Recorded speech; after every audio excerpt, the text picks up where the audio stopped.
Good evening mga kaabag, no? Happy Monday to all. So, sa gabi po na ito ay meron po tayong tatalakayin na isa pong atake ng isa pong magandang dilag. Hindi ko lang alam kung siya ba ay pastora or hindi. Pero inatake niya ang aral ng simbahan regarding sa pagpapanalangin sa mga namatay na at paghingi natin ng panalangin sa mga santo, no? So, for sure kilala niyo po ito, no? Kasi sikat po ito na vlogger um sa internet, no? Palagi po ito nakikita. Hindi ko lang alam kung ano, hindi ko lang alam kung nakikita niyo na ito, pero ako maraming beses ko na siyang nakikita at hindi ko nga lang siya pinapansin kasi ang tingin ko nga namimira lang ba. Pero since may nag-request na isa pong kaabag natin na gustong sagutin ang mga paratang, no, ng pastor na ito, kaya sagutin natin mga kapatid. Pero bago yan, no, ito po ay isang paalala, no, sa lahat po ng ating mga kapatirang protestante, mga kapatid.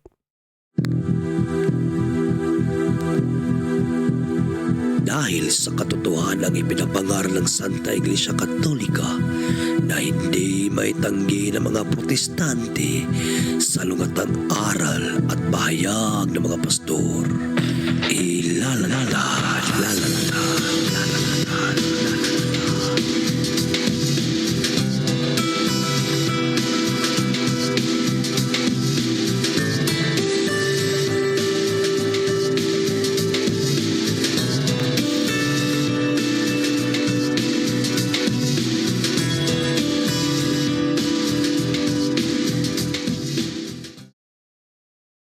bag sauce simbahan.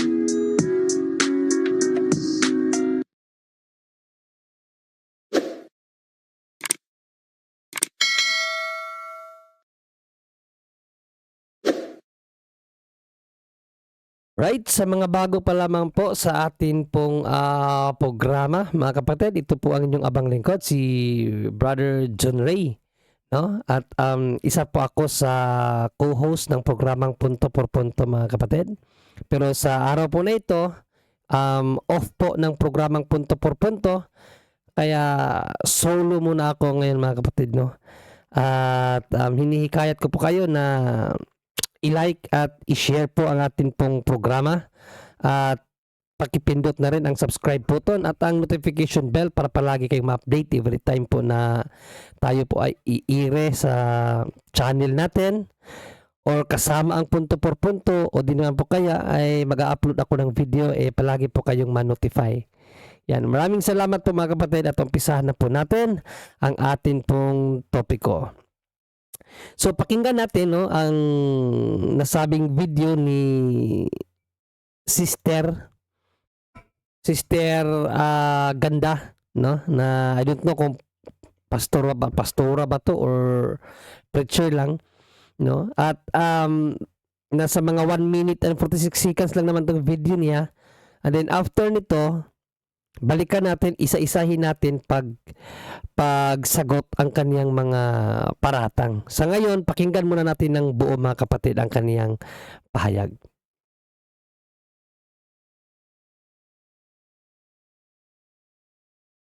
Sino pong nagdadasal sa inyong mga namatay na kamag-anak? Lolo, lola.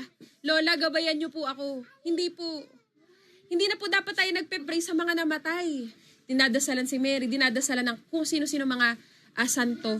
Gusto ko po sabihin sa inyo, sabi po sa Bible, kung alam na alam niyo po ito, when you pray, sabi ni Jesus, you pray like this, Our Father. Ibig sabihin, hindi Saint Matthew, Saint Jude, Saint Peter, hindi mga santo. Ang kailangan po palang ating dinadasalan ay ang Diyos mismo. Pasensya na po kayo, pero wala pong scripture sa Bible na dapat tayo po humingi pa ng intercession sa ibang pang mga tao. Sabi po sa Bible, dumirekta po tayo sa Panginoon. Alam niyo po kung bakit?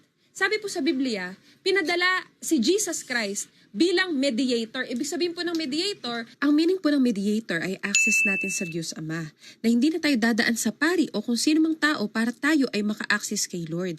Si Jesus po ang one and only mediator. Kaya nga po sinasabi natin, in Jesus' name sa huli ng ating prayer dahil siya na po yung ating access. Okay, don't get me wrong po Pwede po tayong ipag-pray ng ibang tao. Ngunit, trust me when I say this, Jesus longs to hear you pray. Gusto niya sa kanya ka magsusumbong, hihingi ng tawad. Gusto niya sabihin mo sa kanya lahat ng gusto mong sabihin. Dahil ginawa na po ng Diyos ang paraan. Sabi po sa Biblia, siya po ang daan. I am the way, the truth, and the life. No one comes to the Father except through me. Ibig sabihin, wala na pong ibang daan patungo sa ating Ama, maliban kay Jesus Christ. So, hindi na po sa santo, hindi po sa taong patay, hindi na po sa kahit kung sino-sino, kay God po direkta. Yan po mga kapatid, no? So, narinig nyo naman, no? Kinumpleto niya talaga lahat. Kaya nga, magandang sagutin kasi marami siyang ibinigay na argumento na hindi na daw dapat manalangin sa santo dahil nga sa mga reason na kanya pong ipinahayag. So, for sure, hindi nyo nakuha lahat. No? Kaya babalikan natin at iisa-isahin natin pagsagot mga kapatid, mga kaabag, ang lahat ng kanyang pinagsasasabi. Okay? So again, i-play natin ulit mga kaabag at ating simulang talakayin at sagutin. No? Kasi ang alam pa naman niya, ang pinangahawakan niya na talata, no, na hindi na daw kinakailangan manalangin sa mga santo. Hindi daw dapat sabihin na Saint Peter, Saint Jude, Saint Matthew, no, o kahit sino mang santo, dahil ang turo doon ni Panginoong Jesucristo sa Matthew 6:9-13, Our Father who art in heaven. Kaya nga yung ating kapatid na nasa Kuwait ngayon nagtatrabaho, naguluhan siya. Kasi ito pala ang turo ni Jesus Christ, our Father. Bakit nananalangin tayo sa mga pangalan ng mga santo? 'Di ba? Logical naman yung yung reasoning. Pero mali lang ang pagkaunawa, no? Kaya nga andito tayo para bigyang linaw, no? Ang turo ni Panginoong Jesucristo sa pagpapanalangin regarding our Father.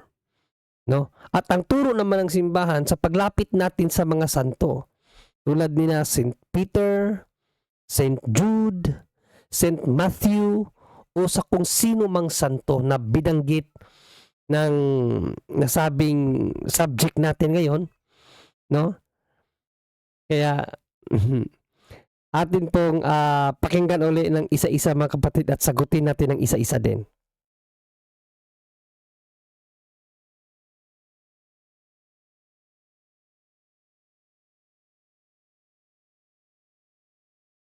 Sino pong nagdadasal sa inyong mga namatay na kamag-anak? Lolo, lola.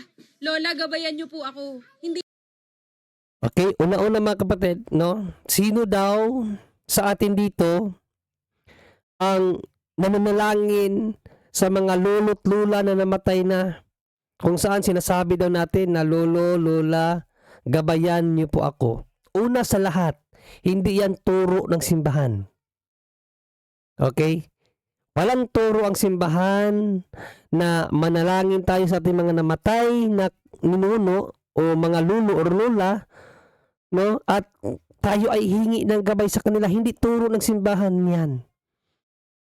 But sad to say, maraming Katoliko ang gumagawa niyan. Hindi lang naman Katoliko even yung mga hindi Katoliko, no, na inaakala na yung mga mahal nila sa buhay ay nasa langit na. Kaya palagi silang humihingi ng gabay. Gabayan mo kami kung saan ka man naroon. Pero when it comes sa turo ng simbahan, wala pong turo ang simbahan ni ang Biblia na manalangin tayo sa mga mahal natin sa buhay dahil sila ay nasa langit na. Hindi po natin turo yan. Okay? So, ito pong sabi ni ate ay isang paratang lamang sa atin. No? Na maratang lang siya ayon sa kanyang mga nakita sa iba na hindi naman natin mismong aral. So parang yung aral ng iba or pinaniniwalaan o pinanampalataya ng ibang tao, ipinapahid nila sa Katoliko. No? So isa po yung fallacious argument, strawman fallacy. Dahil hindi naman po natin yan turo, mga kapatid. No? So that is invalid arguments. Hindi nila pwedeng ipahid sa atin yan dahil hindi natin turo yan. Walang turo ang Biblia, ang tradisyon ng simbahan, or ang simbahan mismo na tawagin ang mga mahal natin sa buhay at humingi ng gabay dahil sila ay nasa langit na. No, hindi pa turo ng simbahan. Okay? Actually, kung babasahin natin sa Bible, ipinagbawal talaga ang pagtawag ng mga tao dito sa lupa na magsabi tayo kung sino ang nasa langit. Halimbawa, mga mahal natin sa buhay, iniisip natin na nasa langit sila. No, marami tayong nakikita o naririnig sa social media, sinasabi, happy birthday in heaven, ma, happy birthday in heaven pa, or happy birthday in heaven anak. Maraming mga ganong tao. Pero ipinagbabawal po yan sa Biblia, mga kapatid, no? In Romans 10 verse 6, ipinagbabawal po yan ni San Pablo, no? Ito po ang sabi ni San Pablo, mga kapatid, bago natin pagpatuloy ang video. Ngunit sinasabi ng pagiging matuwid na batay sa pananampalataya ang ganito: huwag mong sabihin sa iyong puso sino ang aakyat sa langit. Ito ay upang ibaba si Kristo. So isa po sa ipinagbabawal, biblically speaking, yung magsabi tayo ng mga sino mang nasa langit na.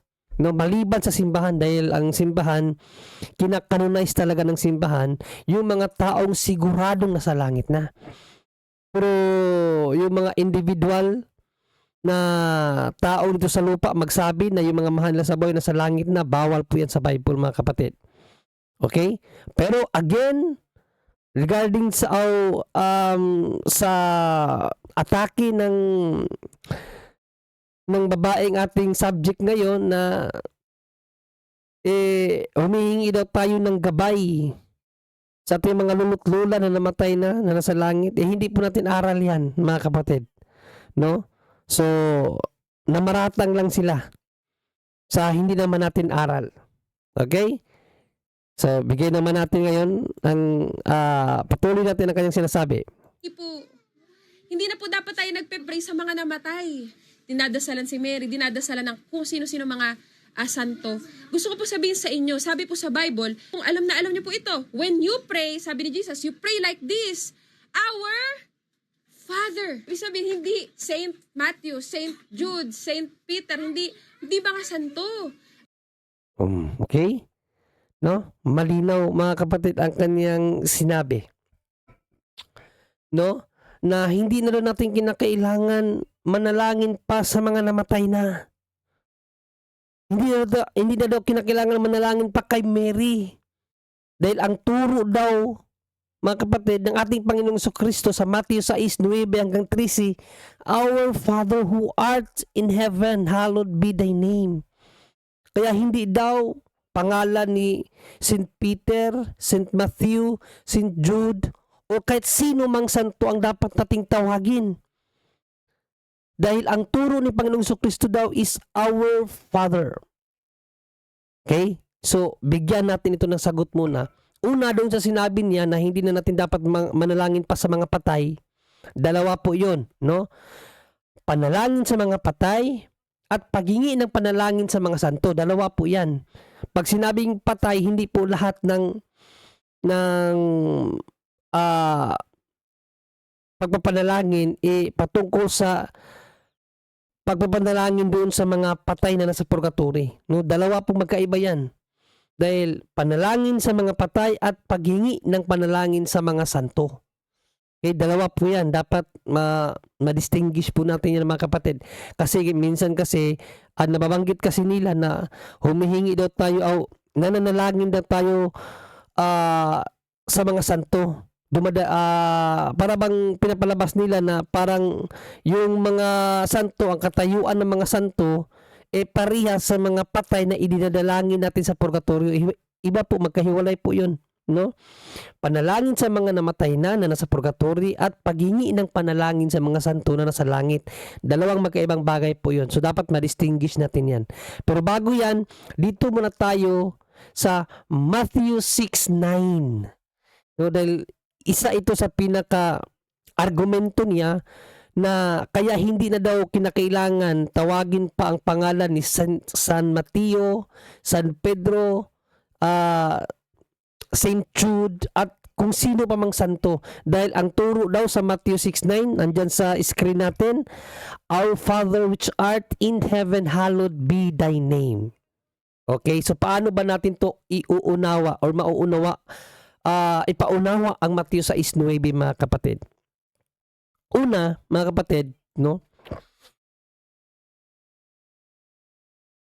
When we say prayer or to pray, kinakailangan maunawaan natin ano-ano ang distinction ng meaning ng salitang pray or prayer or to pray.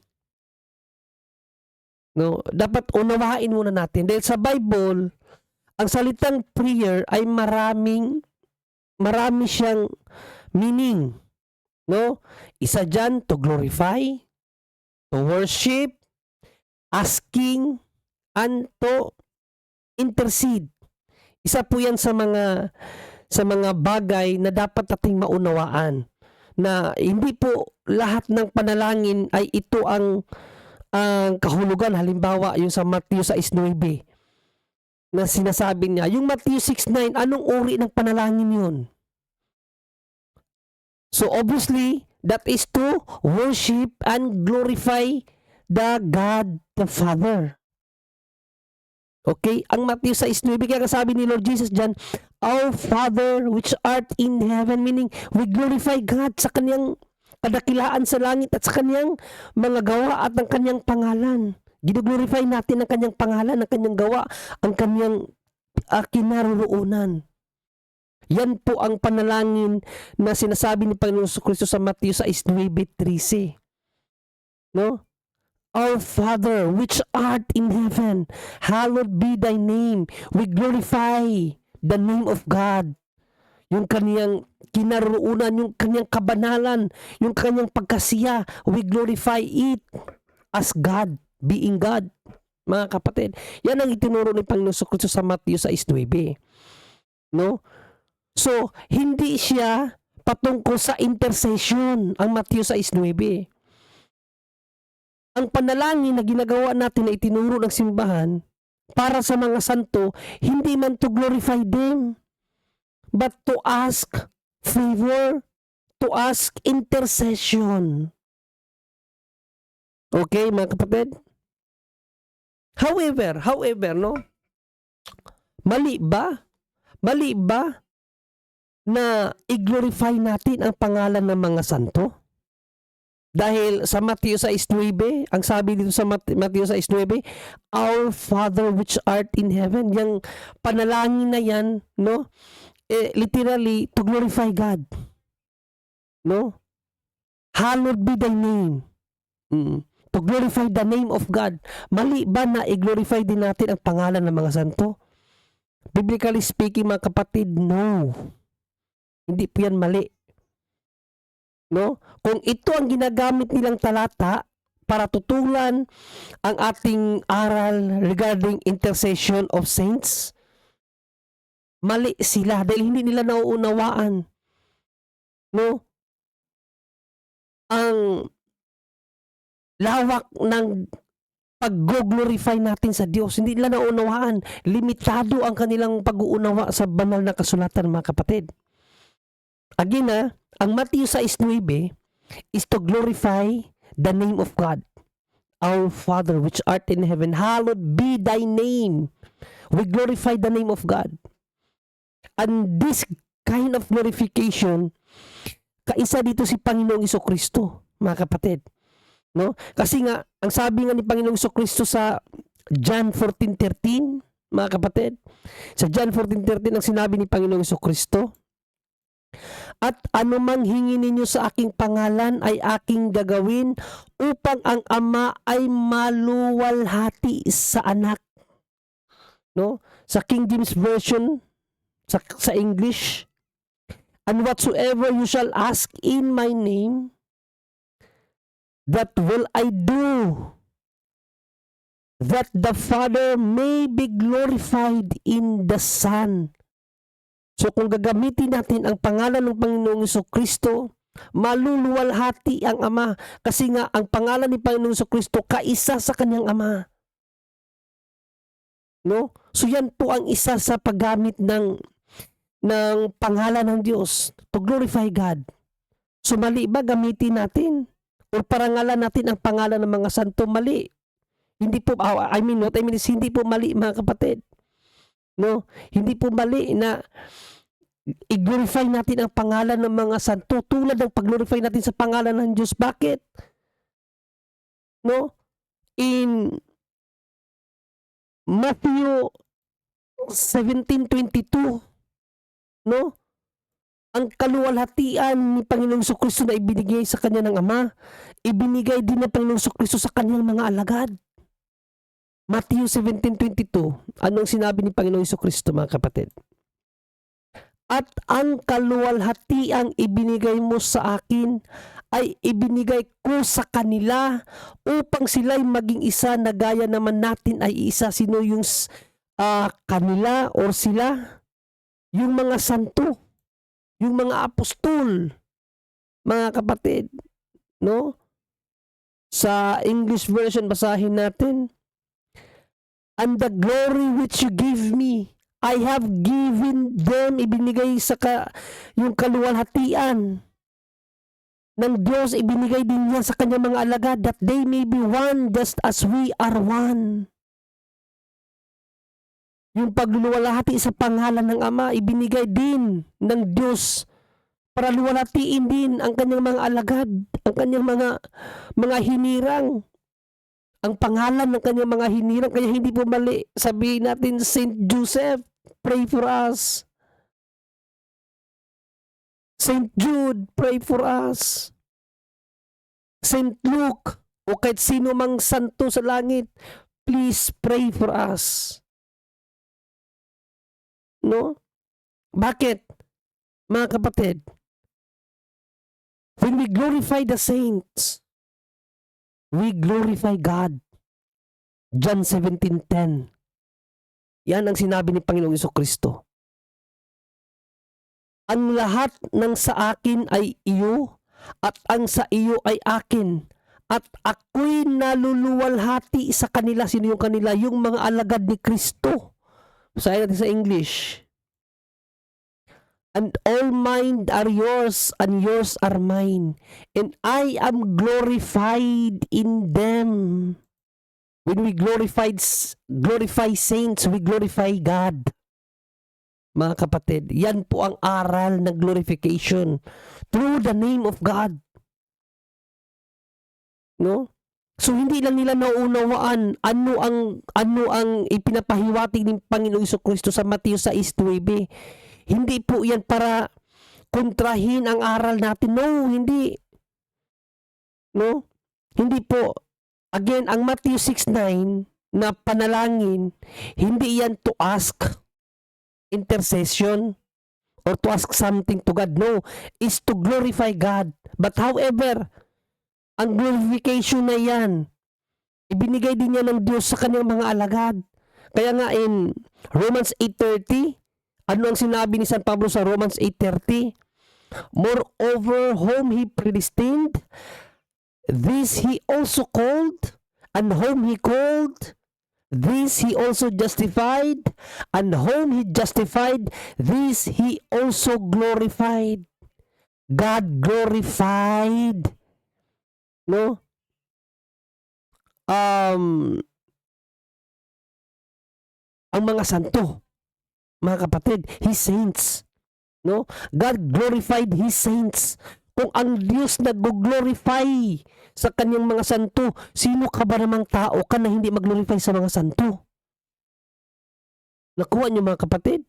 Kung ang Diyos nga mismo nag-glorify sa kanyang mga hinirang, ikaw tao ka lang, ayaw mo i-glorify ang hinirang ng Diyos. Dahil lang nabasa mo sa Matthew 6:9, Our Father which art in heaven, hindi na daw dapat gamitin ang pangalan nga St. Peter, St. Jude. Di ba narinig nyo? St. Mary o kahit sino pa daw santo. Dahil ang turo daw ni Panginoong Jesucristo, Matthew 6:9 hanggang 13, Our Father daw. One verse of the Bible does not make all verses in the Bible. No, yung isang bersikulo sa Biblia hindi po nangangahulugan ng buong Biblia na yan, mga kapatid. So we should know better to explain and to understand the message of the Bible. Hindi yung babasa ka lang ng isang talata tapos i-interpret mo na your own method. Hindi po ganun. No? Hindi po ganun mga kapatid. Kaya ang Matthew 6:9, hindi po siya kontra sa aral ng simbahan regarding sa pagpapanalangin sa mga namatay at paghingi ng panalangin sa mga santo. Okay? Dahil ang Matthew 6:9, again mga kapatid, itinuturo ni Panginoong Jesucristo to glorify God. Hindi para humingi ng intercession. Okay, naunawaan niyo ba mga kapatid? Ang Matthew 6:9 hindi para humingi ng intercession. Dahil ang isa sa meaning talaga ng prayer or panalangin, humihingi tayo ng intercession. Kaya nga sinasabi natin, Saint Mary, Mother of God, pray for us. Humihingi tayo ng intercession. Yun ang ating aral. Now, isa sa sinabi niya, no, na wala daw aral sa Bible about intercession. Hindi na daw natin kinakailangan humingi ng intercession sa mga tao. Mali. Mali. Isisimple nga humingi ng intercession nung nabubuhay pa siya In Philippians 1:19, humingi nga siya ng panalangin sa kanyang mga kasamahang Kristiyano para sa kanyang kaligtasan Sabi ni St. Paul, Philippians 1:19, sapagkat nalalaman ko na ang kahihinatnan nito'y sa aking ikaliligtas sa pamamagitan ng inyong mga panalangin at saganang tulong ng Espiritu ni Jesucristo. Kita niyo mga kapatid, sa panalangin ng mga Kristiyano at sa tulong ng Espiritu Santo, masisiguro ang kaligtasan ni St. Paul. Basahin natin sa English.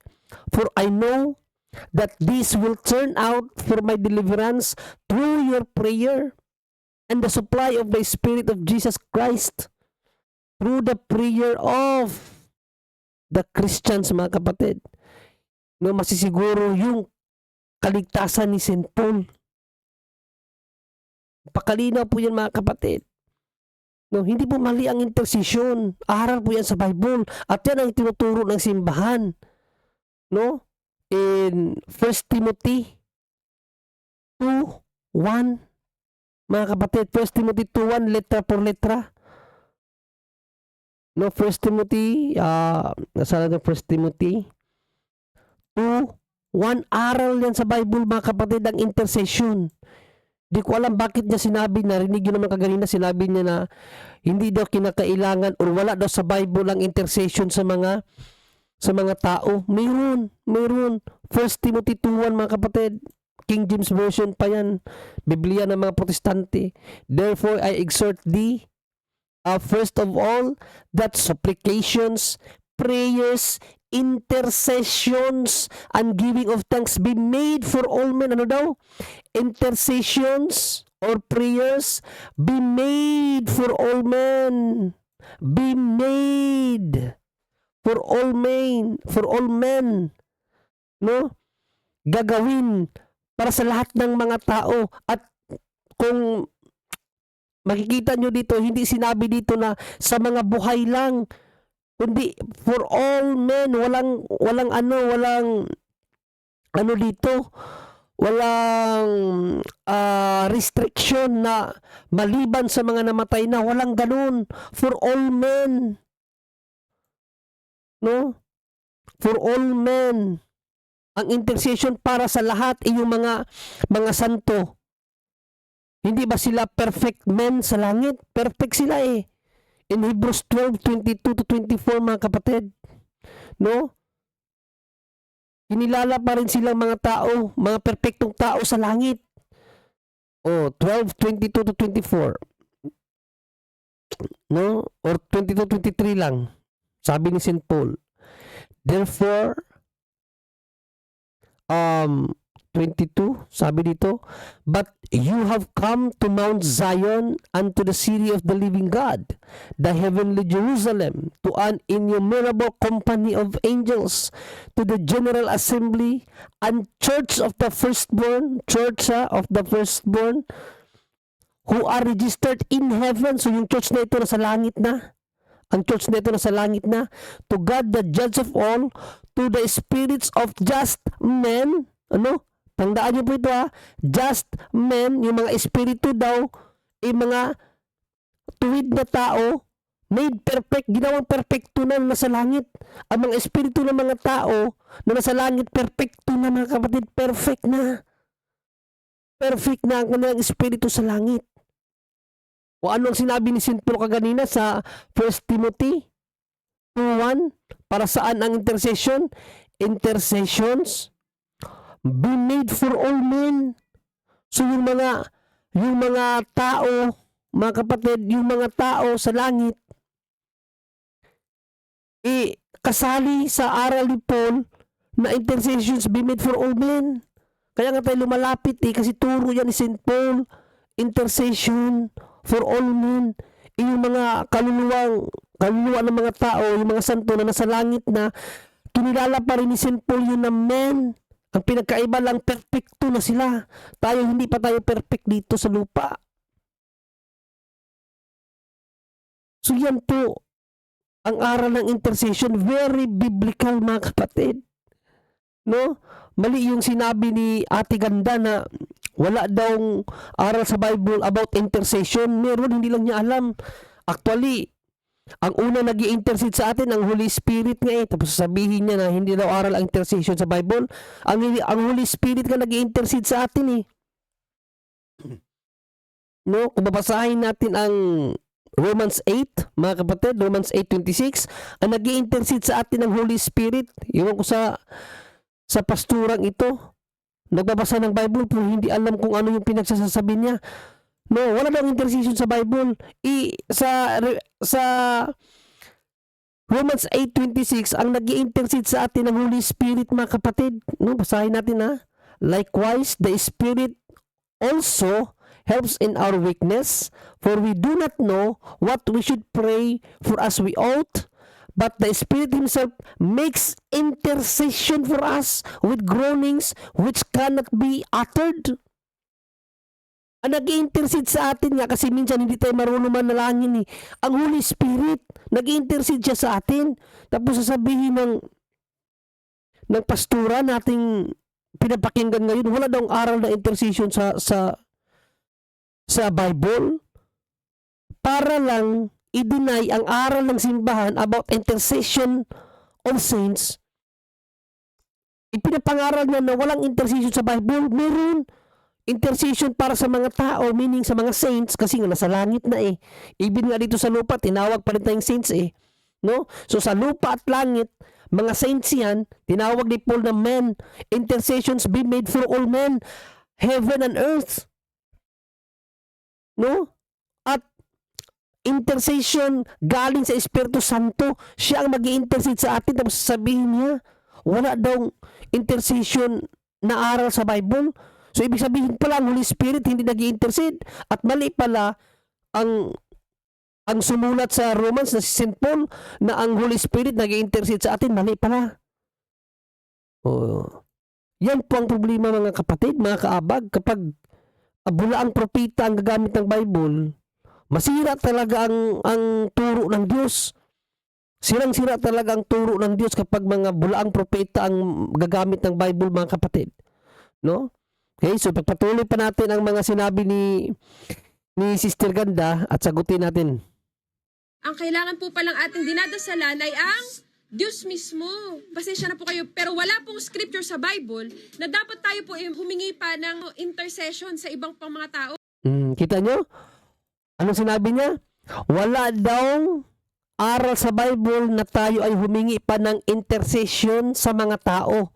Walang aral sa Bible na tayo daw ay humingi pa ng intercession sa mga tao. O basahin natin muli si St. Paul. Hindi ba siya humingi ng intercession? First, Philippians 1:19. O basahin natin Philippians 1:19. Kasi pag sinabi natin intercession, mga kapatid, paghingi yan ng panalangin. Paghingi ng panalangin yan. Humingi ka ng panalangin sa iyong mga kapatiran, mga kapananampalataya. O hindi ba humingi ng panalangin si St. Paul? Intercession sa mga tao? O basahin natin Philippians 1:19. For I know that this shall turn to my salvation through your prayer. Prayer ng mga Kristiyano, makakatulong kay St. Paul sa kanyang salvation. Mga kapatid, no, napakalinaw dyan Hindi na daw kinakailangan humingi ng intercession sa mga tao. Ang turo nga ni St. Paul, humihingi nga siya ng tulong sa mga Kristiyano para sa kanyang kaligtasan At balikan natin ang 1 Timothy. 1 Timothy 2:1, mga kapatid. Dito natin makikita gaano ka disgrace talaga itong mga Protestante gumamit ng Bible, no?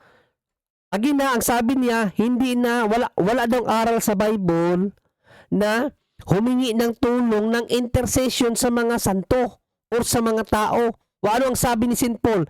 1 Timothy 2:1.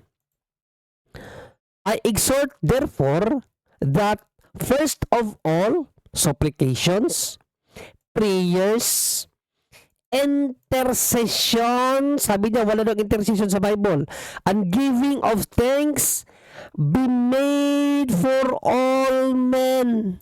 Ang sabi niya sa Bible daw wala ng intercession para sa mga tao. Isabi ni Paul, intercessions be made for all men.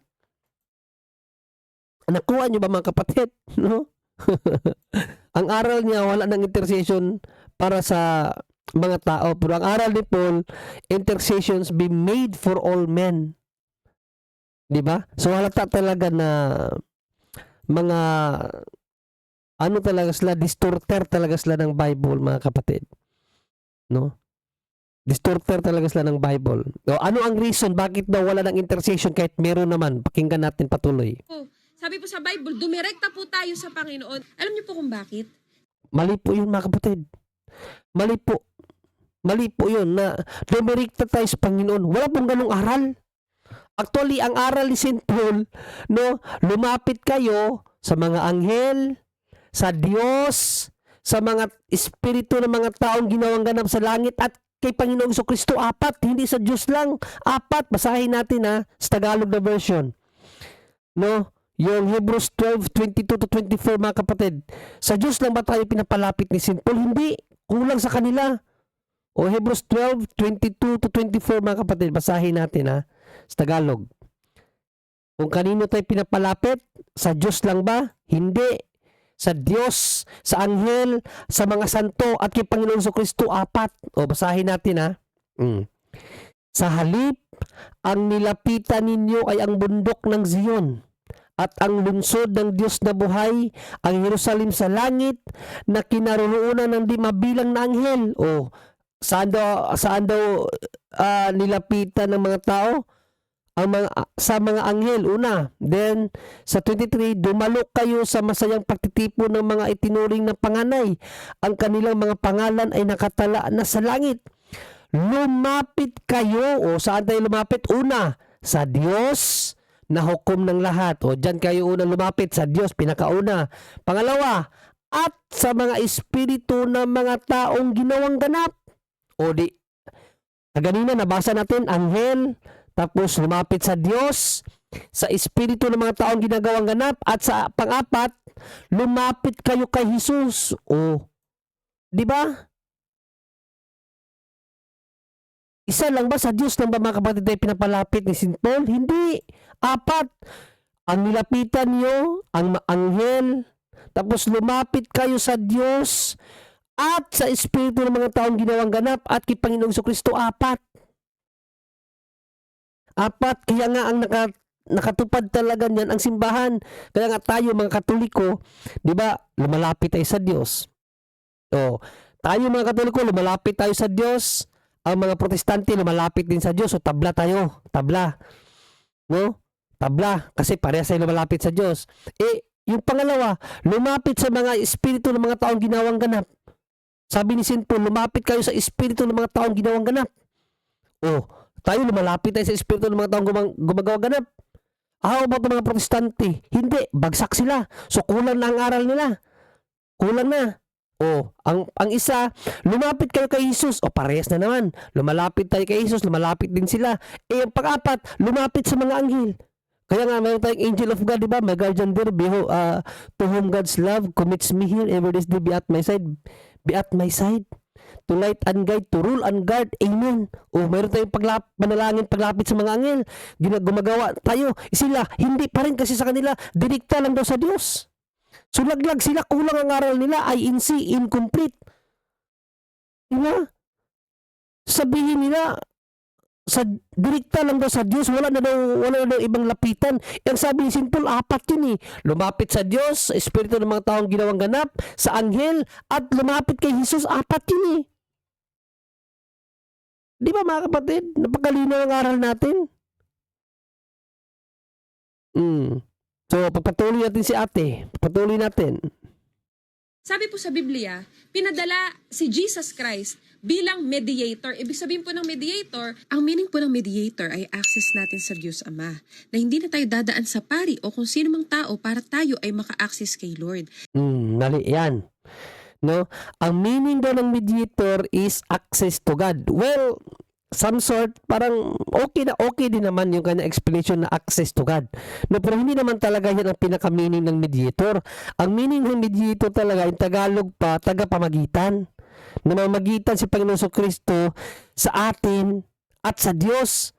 Kasi, ang istorya kasi niyan, dahil sa kasalanan ng tao, no, nawala tayo sa paningin ng Diyos at hindi niya tayo marinig.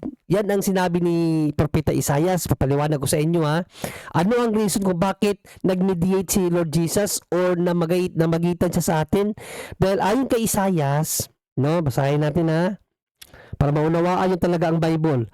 Isaiah 59:2. Basahin natin ano ang sinabi ni Isaiah sa 59:2. No? Ang masama ninyong gawa ang dahilan ng pagkawalay ninyo sa Diyos. So nawalay tayo sa Diyos dahil sa mga masasamang gawa.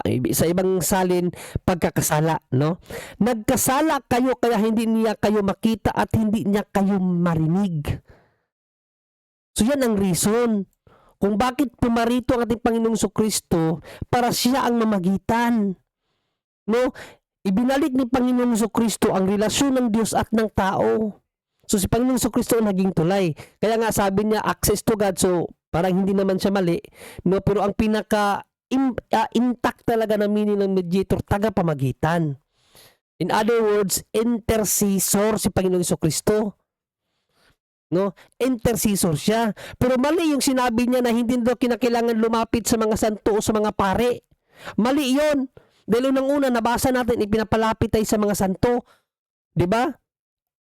Hebrews 12 at saka 1 Timothy 2:1, pinapalapit tayo sa mga santo. Kaya mali yung sinabi niya na hindi na lumapit sa mga santo at hindi na lumapit sa mga pari. Mali pa rin. Dahil sa pari nga tayo pinapalapit in 1 Peter 2:9, ang sabi ni St. Paul o ni St. Peter na ang kahangahangang ginawa ng Diyos, no, ay ibinigay sa mga pari. Ang kahangahangang gawa ng Diyos ibinigay sa mga pari. Tapos, Juan 20:21-23, ang sino mang patawarin ninyo, patatawarin sa langit. Ang sino mang hindi nyo patatawarin, hindi patatawarin sa langit. So, yun ang turo ng mga apostol. No? mali ang sa kanila kasi hindi nila pinapalapit sa mga santo. Sabi ni St. Paul, lumapit kayo sa mga espiritu ng mga taong ginawang ganap nasa langit, no? Pinapalapit tayo. Tapos sa mga pari, pinapalapit din tayo Di ba? So baliktad ang aral ni Sister Ganda. So pagpatuloy natin mga kapatid. Si Jesus po ang one and only mediator.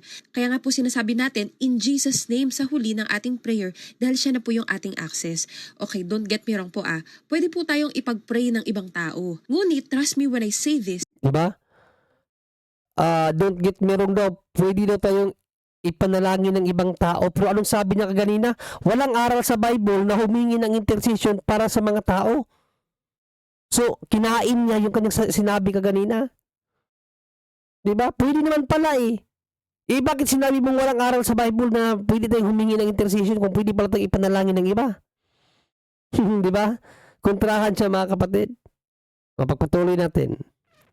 Jesus longs to hear you pray. Gusto niya sa kanya ka magsusumbong, hihingi ng tawad. Gusto niya sabihin mo sa kanya lahat ng gusto mong sabihin. No.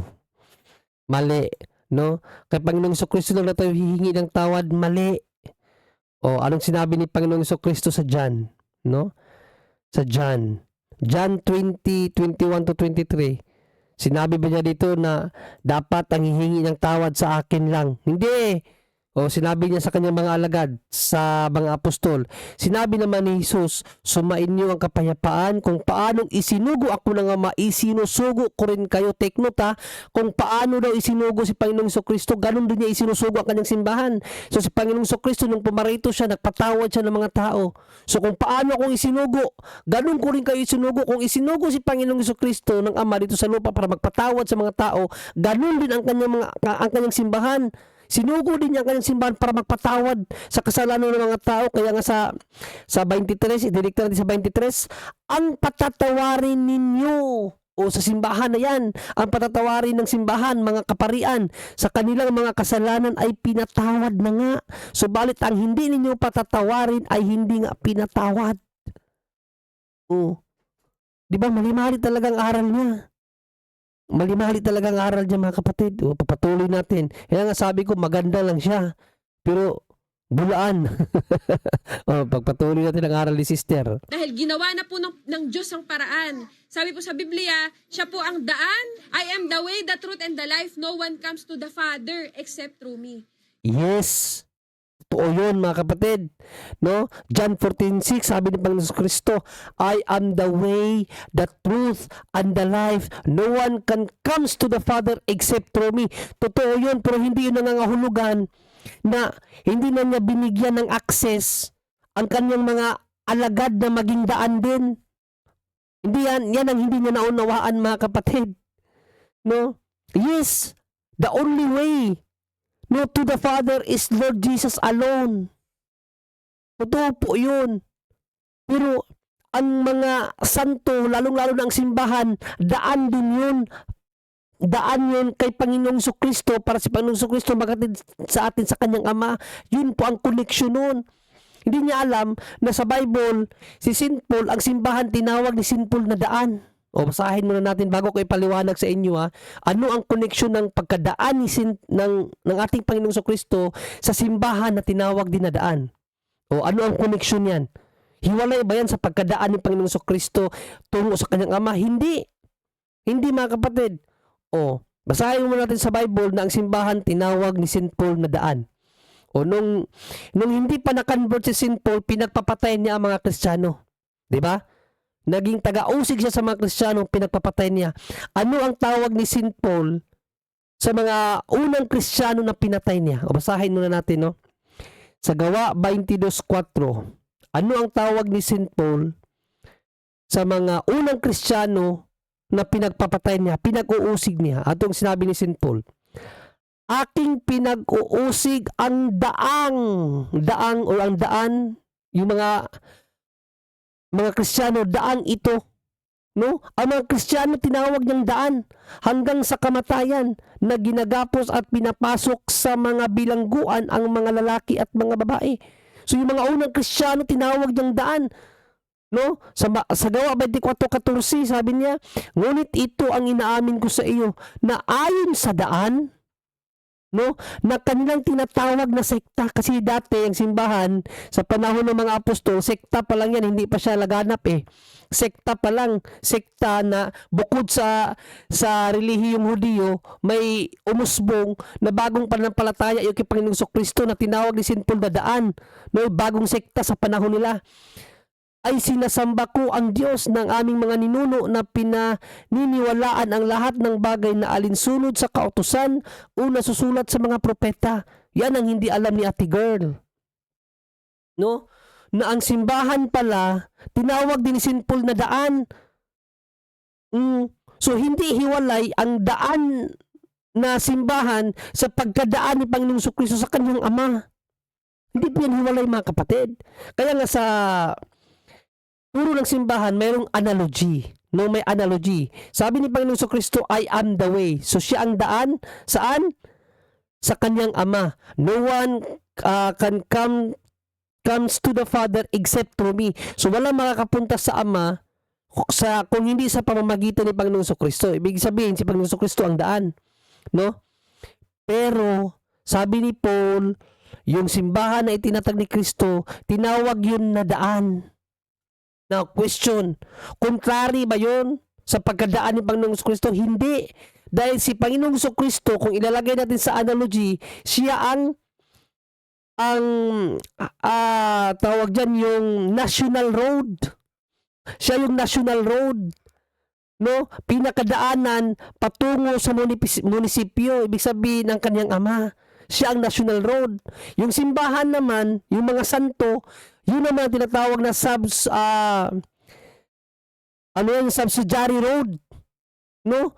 Siya bang supplementing road ba? Supplementing road na, halimbawa, yung mga barangay road, yung mga eskina-eskina, na daan din yun na naglilid sa atin papunta sa national road. Para ang national road, siya naman ang mag-guide sa atin patungo sa munisipyo o sa Ama. So, hindi po yun magkakontra. Ang simbahan, siya yung mga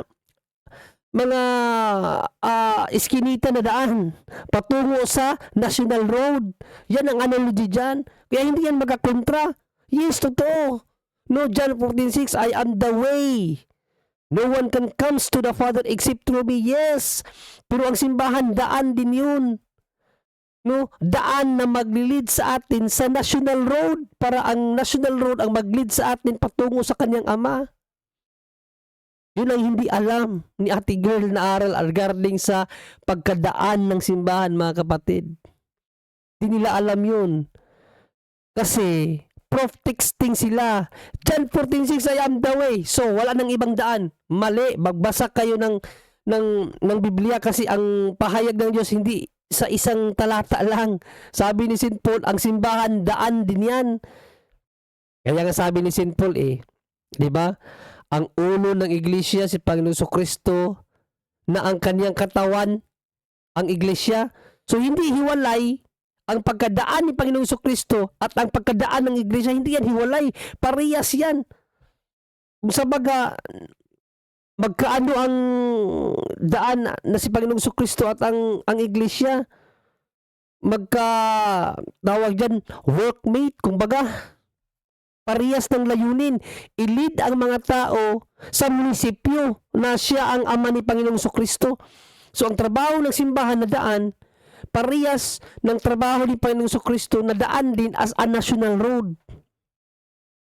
So yan po ang analogy dyan, mga kapatid. No? Kaya mali yung sinabi niya na hindi na kinakailangan ng mga santo dahil si Panginoong Kristo daw ang way. Hindi lang na naunawaan, mga kapatid. No? Ano ang biblical meaning ng way? Hindi po pumapatungkol kay Panginoong Kristo lang ang pagiging way. Kundi kasama ang kanyang simbahan, ang mga santo, kasi tinawag din sila biblically na the way, mga kapatid. Okay, so pagpatuloy natin ang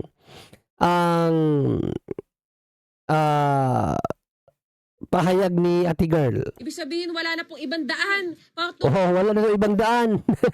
Ibig sabihin, wala nang ibang daan. Kababasa lang natin, sabi ni St. Paul, ang iglesia ay daan. sa ating Ama, maliban kay Jesus Christ. So, hindi na po sa santo, hindi po sa taong patay, hindi na po sa kahit kung sino-sino, kay God po direkta. In which puro po mali-mali mga kapatid ang kanyang pahayag, no? Hindi na daw sa mga santo, hindi na po kung sa kung sino-sino, kay God lang daw po direkta. Mali. Dahil hindi lang niya naunawaan mga kapatid, di ba?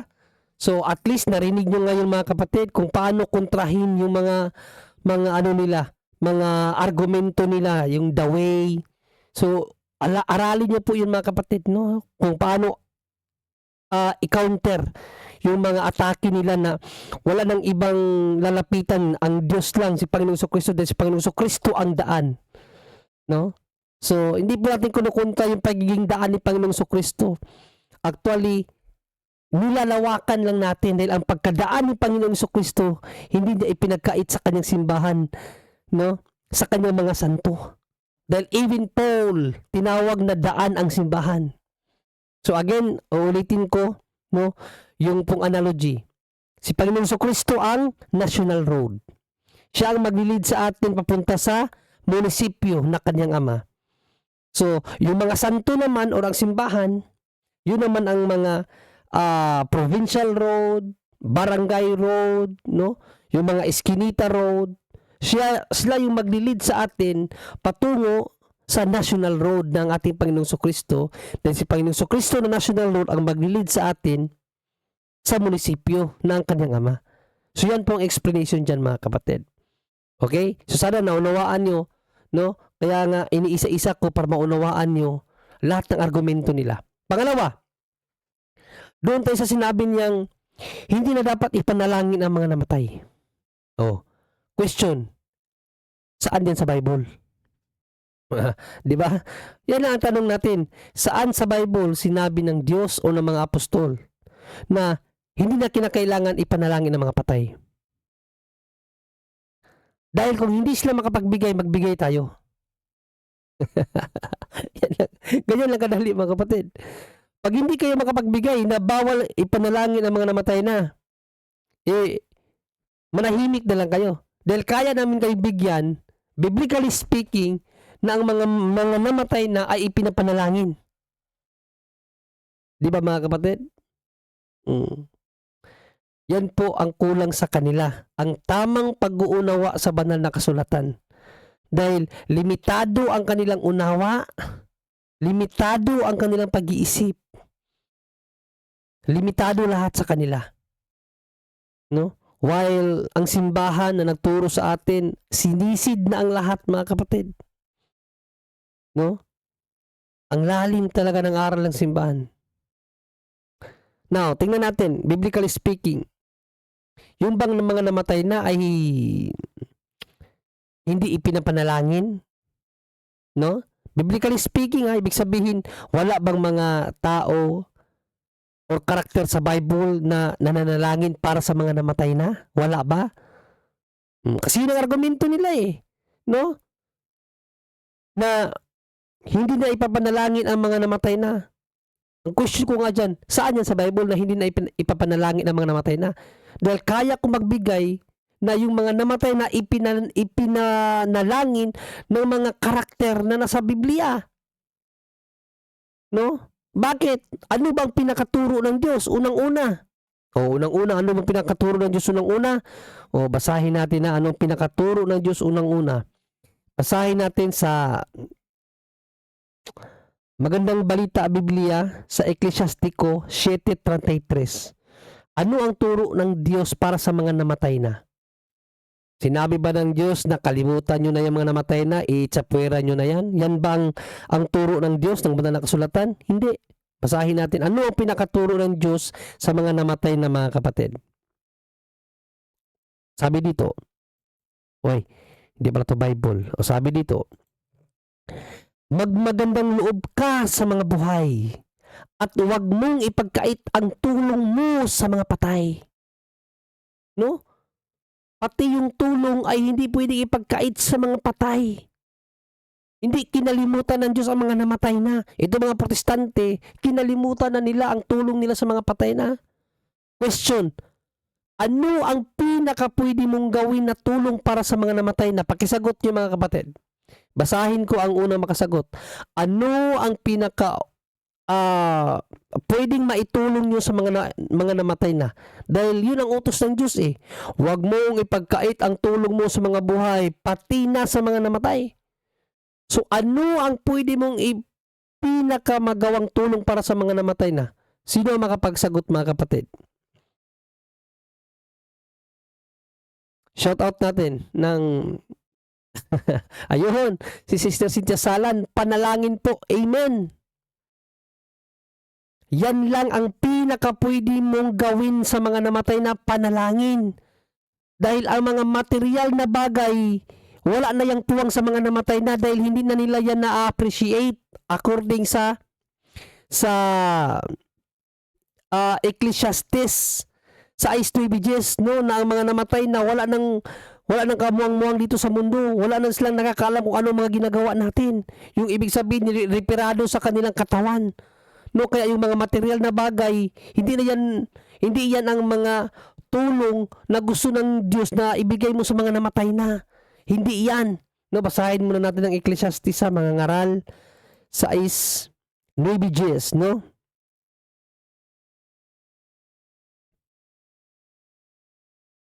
Oh, 9:10, basahin natin ha.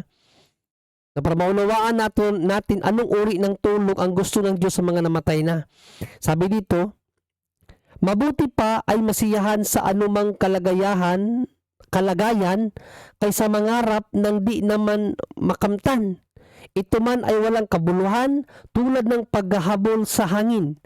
Lahat ng nangyari sa daigdig ay alam na noong una pa, at ang tao'y di mapapanaig laban sa kapangyarihang higit sa kanya. Kanino ito tumutukoy sa 6, no? Tumutukoy po ito sa mga namatay na. Nabasahin natin sa isang talata sa ang Biblia yata, no? Sa atin sa 7 ba yun? Or sa 5?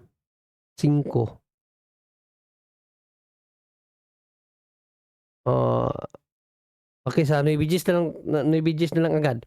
Maigi ang paningin ng mga mata kaysa pagdidili-dili. Ito man ay walang kabuluhan at nauwi sa wala. Ano mang nangyari, ang pangalan ni Yaon ay natawag ng malaon. Wait lang mga kapatid hindi pala yung Ecclesiastes 6:9. Ecclesiastes 9:6 yata, 9:6 tsaka 9:10. 5:6 pala, no? Ecclesiastes 9:5-6, kamajes. So, basahin natin, no? Kung ang tulong ba na gusto ng Diyos sa atin dun sa mga namatay na ay yun bang mga material na bagay? Tulad ng mga, di ba, nakikita natin sa mga walang alam sa aral ng simbahan, pumupuntang sementeryo, inaalaya ng pagkain yung mga namatay na. Hindi lang naman yung mga Katoliko, even yung mga ibang ibang relihiyon, no? Mayroon din silang tradisyon. Halimbawa, yung mga Chinese o yung mga Buddhist, yan. So mayroon silang tradisyon na nag-aalay sila ng pagkain sa mga namatay na. So yung mga ganyang uri ba, mga material. So yan ba ang uri ng tulong na gusto ng Diyos na ibigay natin sa mga buhay? Hindi. Kasi dito sa Ecclesiastes 9:5-6, kamajes, ito ang sabi, no, ng banal na kasulatan, sapagkat nalalaman ng mga buhay na sila'y mga mamamatay, ngunit hindi nalalaman ng patay ang anumang bagay ni mayroon pa man silang kagantihan, sapagkat ang alaala sa kanila'y nakalimutan na, no? Maging ang kanilang pag-ibig gaya ng kanilang pagtatanim at ng kanilang pananaghili ay wala ngayon, na wala man silang anumang bahagi pa na magpakailanman sa anumang bagay na nagawa sa ilalim ng araw. Sa 10, anumang masumpungang gawain ng iyong kamay, gawin mo ng iyong kapangyarihan, sapagkat walang gawa ni kata ni kaalaman man ni karunungan man sa Sheol na iyong pinaparuunan. So wala na pong anumang uri ng bagay na ikalulugod pa ng mga kaluluwa or mga namatay na. No, hindi na yung mga material na bagay ang pwede nating ibigay na tulong sa kanila. So anong uri ng tulong ang pwede nating ibigay sa mga namatay na? Sabi ng mga kaabag natin, panalangin, yes. No? Sa ancient Jews or ancient Jewish world, mga kapatid, yung mga sundalo ni Haring Judas na namatay sa giyera, ipinapanalangin niya. Yun lang ang tulong na naibigay ni Haring Judas para doon sa mga sundalo niyang namatay na. 'Di ba? So, talagang inaano ni Haring Judas yung buhay. Tinitreasure ni Haring Judas yung buhay ng kanyang mga sundalo. Kaya ipinapanalangin niya. Bakit? Ano ang reason? Dahil naniniwala siya sa muling pagkabuhay. So yung palang panalangin natin sa mga namatay na, malaki ang tulong nun sa kanilang muling pagkabuhay. Kung sabaga, malaki ang chances of winning na sa ating panalangin sa kanila ay sa muling pagkabuhay, bubuhayin din sila ng Diyos dahil sa ating mga panalangin. No, basahin natin. 2 Macabeo 12:43-45, mga kapatid. Basahin natin, ha. 2 Macabeo 12:43-45. Basahin natin. 2 Macabeo 12:43-45, mga kapatid. No? Hindi ba ipinapanalangin ang mga namatay na? O dito, mga sundalo to ni Judas Macabeo sa panahon niya, namatay sa giyera. Sabi dito, sa 42 natin umpisahan, idinalangin nilang sana'y patawarin ang ganitong pagkakasala. Okay? May uri ng pagkakasala na idinadalangin. Sa ganitong nasaksihan, ang magiting na si Judas ay nagbabala sa kanyang mga kababayan na umiwas sa paggawa ng kasalanan, sapagkat nakita na nila ang nangyari sa mga kababayang nagkasala. Nagpalikom siya ng mga kaloob na umabot sa halagang 4 librang pilak at ipinadala ito sa Jerusalem upang ihandog na pantubos sa kasalanan. So, mayroon palang ginagamit na pera para pantubos sa kasalanan, no? So itong aral na ito, mga kapatid, very Catholic. No? So yung gawain pala ng Catholic sa ancient Jewish culture, ginagawa na, mga kapatid, no? Ginawa ito ni Judas sapagkat naniniwala siya sa muling pagkabuhay ng mga patay. Okay? So yung palang ginagawa natin pantubos na pera, pantubos sa kasalanan, para pala yun sa paniniwala sa muling pagkabuhay. 44. Kung hindi siya umaasa na ang patay ay muling mabubuhay, magiging kahangalan lamang ang ipanalangin pa ang mga namatay na. Letra por letra yan sa Bible, mga kapatid. Letra por letra yan. 45.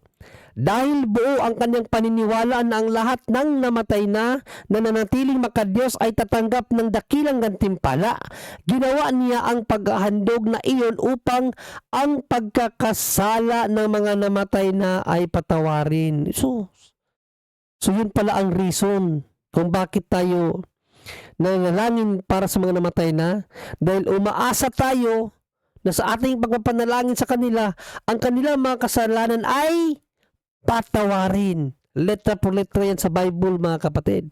Kaya paano nasabi ng mga protestante na walang pagpapanalangin sa mga namatay na sa Biblia? Kasi kulang ang kanilang Biblia. Kulang ang kanilang Biblia, mga kapatid. No? 66 books lang kasi ang Biblia nila eh. Kulang ng 7. Kaya kulang din ang aral nila. No? So dyan po natin makikita na mali-mali po talaga ang aral nila, hindi biblikal. Sa atin talaga, litra po litra, mababasa sa Biblia, mga kapatid. No? Paano yung sabihin ni Ate Girl, no, yung pasturang maganda na wag na daw ipanalangin yung mga namatay na sa Bible nga ipinapanalangin eh. Di ba mga kapatid? So again, no? Lahat po ng sinabi niyang argumento atin pong nasagot. Di ba? Iniisa-isa natin lahat. From Matthew 6:9 hanggang sa walang intercession daw sa mga tao sa Bible, sinagot natin 'yan. No? Ito yung pinaka pagtawag sa pangalan ng mga santo daw, kasi daw pangalan ng Diyos lang daw. O wag na daw manalangin sa mga santo dahil the only way is Lord Jesus. At yung pagpapanalangin sa mga namatay na, at least 5 to 6 arguments ang sinagot natin mga kapatid, punto por punto, letra por letra sa Biblia mga kapatid. Okay? So, yun po mga kapatid, no? Ganun po natin dapat sagutin ang mga maling panunuligsa ng mga kapatiran nating protestante patungkol po sa aral katoliko. So hanggang dito na lamang mga kapatid, no? Sana'y marami kayong natutunan sa atin pong paksa na tinalakay ngayong gabi. And I hope na itong pong pagtuturo ko na ito ay magbunga sana mga kapatid sa inyo, no? Kung sa baga ma-share ninyo sa mga pamilya niyo, mga kakilala niyo, lalong-lalo na sa mga anak niyo, ang pananampalatayang Katoliko na napaka-biblical talaga. Galing talaga sa Diyos ang aral ng Katoliko mga kapatid. Maraming salamat po.